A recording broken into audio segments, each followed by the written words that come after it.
সংস্কৃতির একটি অঙ্গ বাংলা লোকসঙ্গীত। লোকসঙ্গীত একটা কিংবদন্তি বাঙালি আমার সবার পরিসরে বসবাস করে এই অসুস্থতা জানার পর রাজকামনা শারীরিক খোঁজখবর নিলাম। তার বিএনপির ভারপ্রাপ্ত চেয়ারম্যান তোমার পক্ষ হতে ওনাকে চিকিৎসার জন্য আমরা একটা আর্থিক অনুদান দিলাম এবং আমি দায়িত্ব নিলাম উনি যতদিন জীবিত আছে ওনার যতটুকু ওষুধের জন্য যে প্রয়োজনটা আমি সর্বোচ্চ চেষ্টা করব তার ওষুধের প্রয়োজনটা মিটিয়ে যাতে উনি সুস্থ হয়ে আবার এই লোকসঙ্গীতের মাধ্যমে বাংলার মানুষের অন্তরে বিরাজ করতে পারে। থেকে যে আমার একটা গিফট পাঠাইছে এবং এই তারিক রহমান তিনি আমার জন্য গিফট পাঠাইছে। খালি এখন না, আমি করোনা যখন হয়েছিল তখন আমার জন্য 50 কেজি চাউল পাঠাইছিল, হ্যাঁ, এবং আরো 25,000 টাকাও পাঠাইছিল।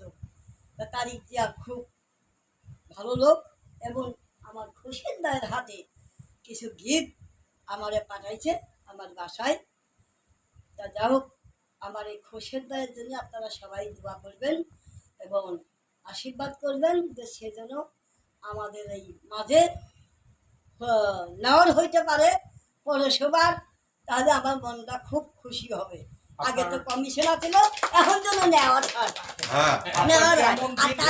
আমার এতটুকু ভালোবেসে আমার খুশির দায়ের হাতে গিফট পাঠাইছে, এটি আমার লাখ লাখ শুকরিয়া। আর কিছু পাওয়া না, বেশি পাবো না, বুঝলেন ভাই। আমি খুব অসুখী জলজীর্ণ হয়ে গেলাম। একবার চিকিৎসা হয়েছিলাম, আর একবার চিকিৎসা হয়েছিলাম লন্ডনে, যেও চিকিৎসা হয়েছিলাম।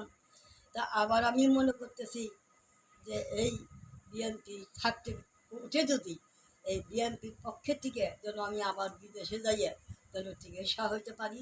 আর যত চিকিৎসার খরচা আমার খুশির দায় বহন করছে, হ্যাঁ, আমার শরীরে পুরা চেক আপ করে আমার কী রোগ, এই রোগটা ধরে যেন আমার চিকিৎসা যত ওষুধ লাগে এই খুশির দায় ব্যবস্থা করবো এবং ভালো ডাক্তার আমাকে দেখাই।